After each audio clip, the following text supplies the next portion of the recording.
ତାର ଇଜ୍ଜତ ଚେୟାର ପାଇବା ଉପଯୁକ୍ତ ଲୋକ ନୁହଁ ମୋହନ ମାଝୀ ସେ କ'ଣ ପାଇବା କଥା ସେ କାହା ପାଇଁ କ'ଣ କରିଛନ୍ତି ଗୋଟା ଏମଏଲଏ ବି ପ୍ରଚାରକୁ ଯାଇଛନ୍ତି ଗୋଟା ଏମଏଲଏକୁ ଟଙ୍କାଟା ଦେଇଛନ୍ତି ଆରେ ଶୂନ୍ୟରେ ଯାଇଛନ୍ତି ସିଏ ତେଣୁ ସେ କହିଲାଣି ଜଗନ୍ନାଥ ମୁଁ ବଡ଼ ଭାଇ ଏଗୁଡ଼ାକ ଶସ୍ତା କଥା ମୋହନ ବାବୁ ତମେ ଜଣେ ଭଦ୍ର ଲୋକ ଅନେଷ୍ଟ ଲୋକ ଶିକ୍ଷିତ ଲୋକ ତମେ ଏଡ଼େ ଏଡ଼େ ଭାବନା କରନି ଜଗତ ନା ଜଗନ୍ନାଥ କେବେ ଜଗନ୍ନାଥ ବୋଲି ଘୋଷଣା କରନି ଏଭଳିଆ ଭୁଲ କରନ୍ତି ବୋଲି ସାନ ଭାଇ ଆମର ମୁଖ୍ୟମନ୍ତ୍ରୀ ହେଇଛ କିଛି ଲୋକ ସେବା କର ଏଭଳିଆ ବଡ଼ ବଡ଼ କଥା କୁହନି ଜଗନ୍ନାଥ ମୁଁ ଏଭଳିଆ କହିବାଟା ଠିକ ନୁହେଁ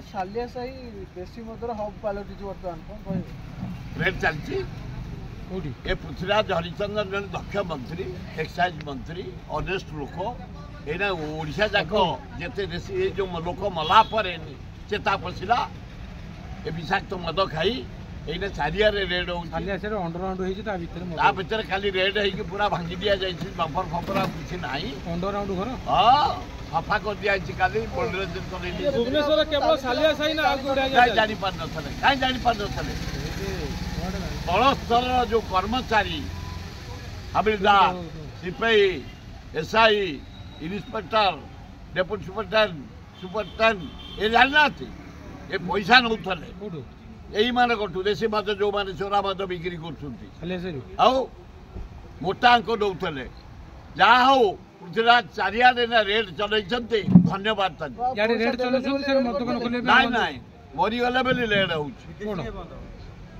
ବିଦେଶୀ କେହି ବନ୍ଦ କରିପାରିବେ ସ୍ୱୟଂ ଜଗନ୍ନାଥ କି ଲିଙ୍ଗରାଜ ଆଲ୍ଲା ଯୀଶୁ ବୁଦ୍ଧ ଆଇଲେ ବନ୍ଦ କରିପାରିବେ କେହି କରିପାରିବେ ସେ ଏଡ଼େ ଜୋରରେ ବ୍ୟାପିଛି ଏଡ଼େ ଜୋରରେ ବ୍ୟାପିଛି ଓଡ଼ିଶା ଗଳି କନ୍ଦିରେ ଚା ଦୋକାନ ପାନ ଦୋକାନ ମଶାଣିରେ ପୋଖରୀ ତୁଠରେ ନଈ ତୁଠରେ କ୍ୟାବିନରେ ଚା ଦୋକାନରେ ପାନ ଦୋକାନରେ ଏତେ ଜୋରରେ ମଦ ବ୍ୟାପିଛି ଆଉ ତାକୁ ରୋକି ହବ ଲାଇଟ୍ ବାରଟା ବନ୍ଦ କରିବାଟା ମୁଁ ଭାବୁଛି ମୁଁ ପୃଥ୍ୱୀରାଜଙ୍କ ସହିତ ସେ ପୁତୁରା ଆମେ କଥା ହେବି କେତେ ଗୁଡ଼ିଏ ଗରିବ ଝିଅ ବଞ୍ଚି ଯାଉଛନ୍ତି ତାଙ୍କ ପରିବାର ଚଳୁଛନ୍ତି ସେ କ'ଣ କରିବେ ହାରାହାରି ଓଡ଼ିଶାରେ 10,000 ଝିଅ ତା ପରିବାର ଚଳାଉଥିଲେ ବାହାରେ ଡ୍ୟାନ୍ସ କରି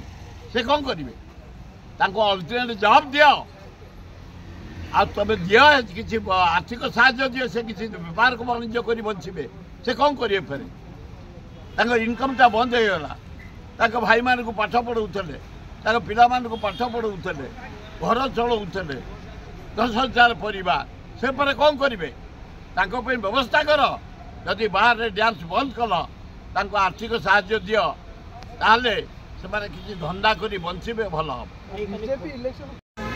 କେହି କରିପାରିବେନି ସେଗୁଡ଼ା ଶୁଖିଲା କଥା ମଦ ପିଇକି ହଣାକଟା ହେଉଛି କାଲି ଖୋର୍ଦ୍ଧାରେ ଗୋଟେ ବଡ଼ ଧରଣ ଖାଲି ବିରାଟ ହେଇଛି ମଦ ପିଇକିରି ଖାଲି ନିଶା ଖାଇକିରି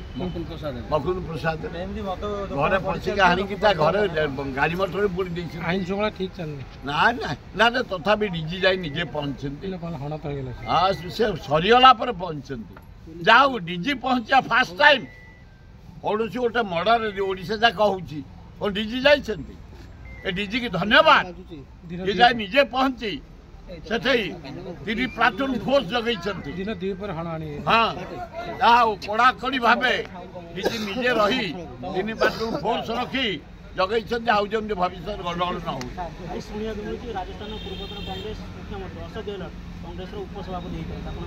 ଭଲ ହବ ବଡ଼ ସଂଗଠନ ସେ ଧନୀ ଲୋକ ଜ୍ଞାନୀ ଲୋକ ମାନି ଲୋକ ହବା ଉଚିତ ହେଲେ ଭଲ ହବ ହଁ ଛାଡ଼ିଦେବେ ଇଏ ଯଦି ଭାଇସ୍ ପ୍ରେସିଡେଣ୍ଟ ହେବେ ସଚିନ ପାଇଲଟର ପିସି ପ୍ରେସିଡେଣ୍ଟ ହେବେ କ'ଣ ହେଲା ଏଇଠୁ ହଗଲେ ତ ସଭାପତି ଇଏ ରାଜସ୍ଥାନର ପିସି ପ୍ରେସିଡେଣ୍ଟ ହେବେ କିଛି ଅସୁବିଧା ନାହିଁ ହଁ ହଁ ଭଲ ହବ କେବେ ଯିବେ ମୁଁ ବାହାରିଛି ରାଷ୍ଟ୍ରପତିଙ୍କ ଆଗ ଦେଖା କରିବି ମୁଁ ଡାକୁଛି ଲବଙ୍ଗଗିରି ପାହାଡ଼ ଆଜି ଯେଉଁଠିକି ଆପଣମାନଙ୍କୁ ଡାକିଛି ସେଇଠିକି ଡାକିଛି ମନ୍ଦିର ପ୍ରତିଷ୍ଠା କରିବା ପାଇଁ ସେଇ ଗଲେ ରାଷ୍ଟ୍ରପତିଙ୍କ ସହ ଦେଖା କରିବି ରାହୁଲ ଗାନ୍ଧୀ ଦେଖା କରିବି ଖଗଡ଼େ ଦେଖା କରିବି ଅଜୟକୁ ଦେଖା କରିବି ଫେରିବି ଯେ 1000 ଥର ହେଲା ଟିଭି ଆଉ ତାକୁ ଦେଖୁଛନ୍ତି ଲୋକ ସୁଭଦ୍ରା ଜନ କ'ଣ କରିବେ ସେ 6 ମାସରେ 5,000 ଏ ଗୁଲୁଗୁଲା ଖାଇବେ ନା ପକୋଡ଼ି ଖାଇବେ ନା ବରା ଖାଇବେ? ହାଁ ଛି ଛି ଛି ଛି ଛି ଛି ଛି ଆମ ଓଡ଼ିଶାର ମହିଳାମାନଙ୍କୁ ଏତେ ତାଚ୍ଛଲ୍ୟ ଏତେ ଶସ୍ତା ଭାବୁଛ ତମେ? ମୋହନ ମାଝୀ ନରେନ୍ଦ୍ର ମୋଦି 6 ମାସରେ 5,000 ବିସ୍କୁଟ ଖାଇବେ ଚାହା କପର ଦାମ 10 ଟଙ୍କା ହାଁ ଦିନକୁ 27 ଟଙ୍କା ପଡ଼ୁଛି ଗୋଟେ ଚାହା ଜଳିକା ବରା ପକୋଡ଼ି ଖାଇଲେ ବି ଦରକାର 50 ଲଜ୍ଜା ଲାଗୁନି? ଛି ଛି ଛି ଛି ଛି ଏଭଳିଆ ଶସ୍ତା ଯୋଜନା କରି ଆମ ଭଉଣୀମାନଙ୍କ ଇଜ୍ଜତ ନିଅନି। ଭଣ୍ଡେଇ ଦେଲେ